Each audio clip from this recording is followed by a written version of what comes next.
Good evening. I'm Erin Levitt-Smith. I'm the chair of the Planning Commission, and I want to welcome everyone here tonight. And I really thank everyone for turning out to help us with this implementation for the Terrifil plan.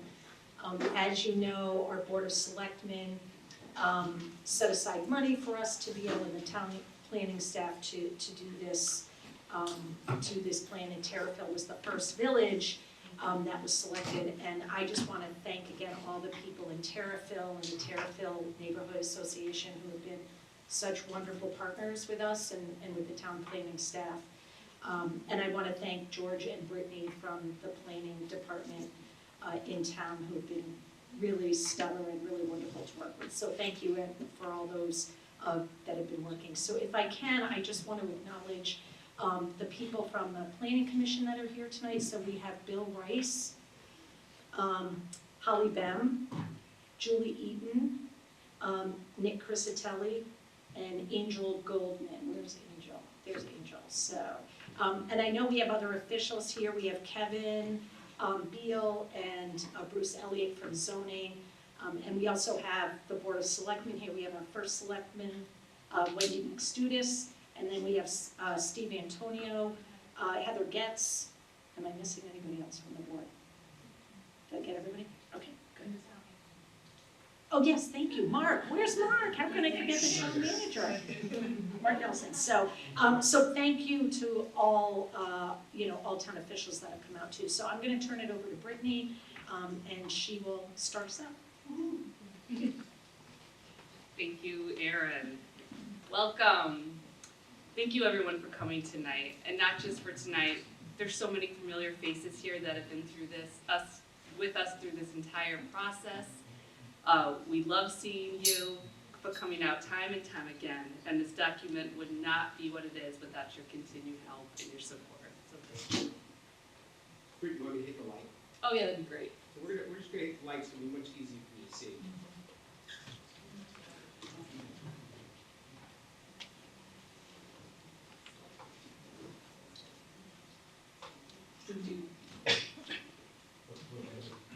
What do you need? The mouse is not looking forward, so.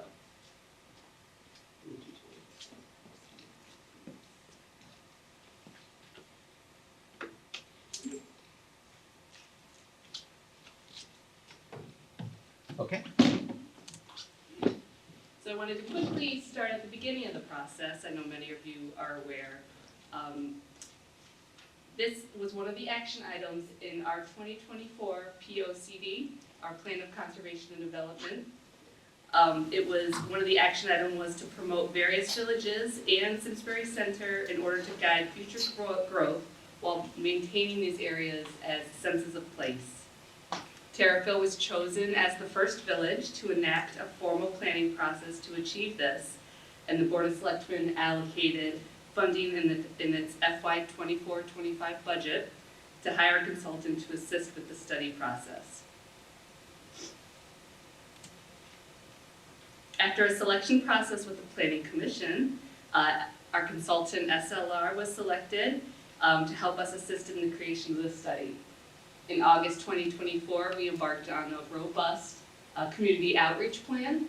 It included first stakeholder meetings, and then we mailed out a community survey and provided hard copies to every Terrifil resident. We received 371 responses, or about 20% of the Terrifil population, which was great. We held 2 community workshops, one in September 2024, where we set out the timeline for the plan, and then in March 2025, when we initiated our, when we presented our initial comments for what feedback we got from the survey. We had planning commission meetings, and as well as created a project website to keep people up to date. So the community feedback from all these events were collected, and SLR analyzed and reviewed them and came up with 4 recurrent topics. They included pedestrian experience and connectivity, roadway circulation and traffic, outdoor recreation and natural resources, and streetscape character and architectural aesthetics. A site analysis map was included with each of these topics to show the comments and where they landed on the map. So also a vision statement was created, and more formal theme areas were then created, the theme areas are what you will see on the recommendations around the room. Those include vibrant character, outdoor recreation, village character, sorry, outdoor recreation, multimodal transportation and connectivity, and economic vitality. So I'll briefly go through these 4 theme areas with the recommendations associated with them. If you'll notice around the room, they're separated into these 4 theme areas. The information is included on the posters. This is what we're asking you to prioritize, these different recommendations. You're going to place a star sticker on these recommendations. We also have hard copies at your seat that outline all these recommendations. If you wanted to leave further comments for something that you picked, feel free to do so, and then you can leave it with us at the sign-in desk. A final copy report is also included with each recommendation station. So this is the final document. These go into the recommendations in a bit more detail with the graphics, so to help jog your memory and what you want to include. They're also available for purchase at the planning office.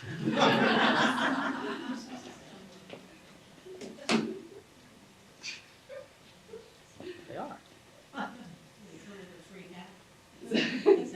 So the first theme is village character.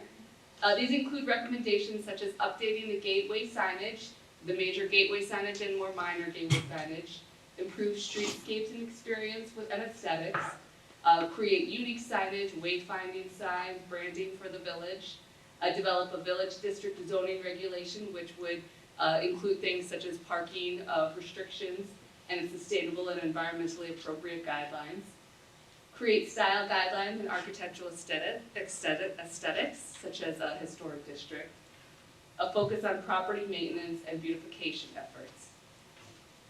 So included with these theme areas are maps. These are blown up as well in these stations that can help you visualize where some of these locations are. This was also included, this is a gateway conceptual design.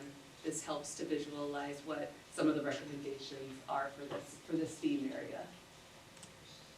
The second theme is outdoor recreation.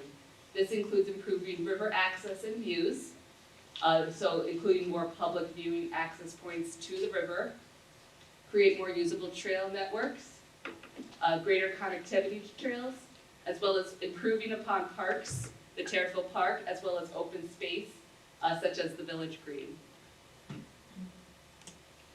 Also, these maps were included to help you see where the different SLR identify different points of access in both of them, so you can view those. The third theme is multimodal connectivity and safety.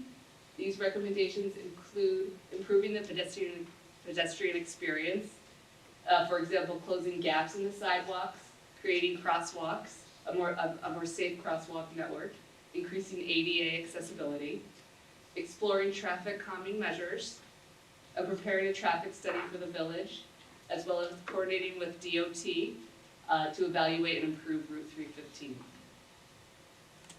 So, and this map includes a graphic of all those areas that are recommendations within this theme. The last theme is economic vitality. This is to promote local economy through zoning changes and marketing, identifying marketing development groups for support and champions, identify areas that can be used for things like public parking, expanding the recreation both locally and also regionally.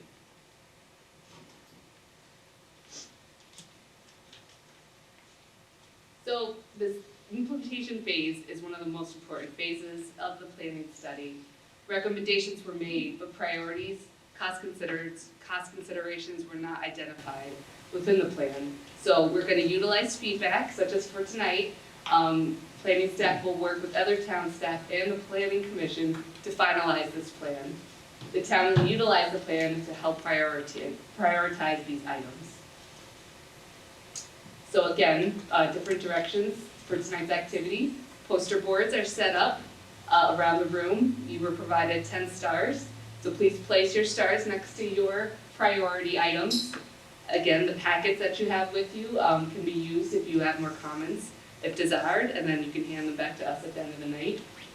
After tonight, the next step is to update the implementation table that's included in the final plan study. Again, this information is going to assist in creating this overall roadmap for Terrafell for the future. And that's all I have for my presentation.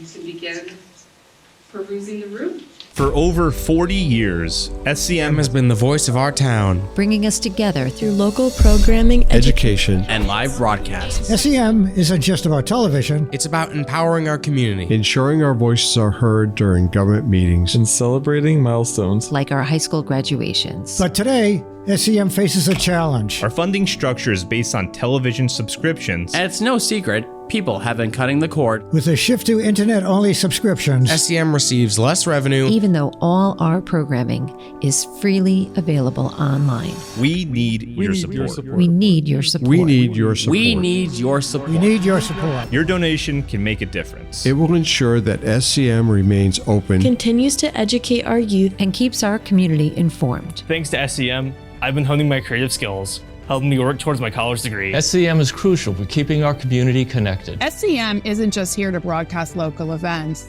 They're actually preserving Simsbury's history. Join us. Join us in preserving Simsbury's voice. Simsbury's voice. Together we can ensure that SCM continues to thrive for generations to come. Visit our website or scan the QR code on your screen to make your donation. Every contribution counts. Thank you for supporting Simsbury Community Media, where your town, your schools, and your government come together.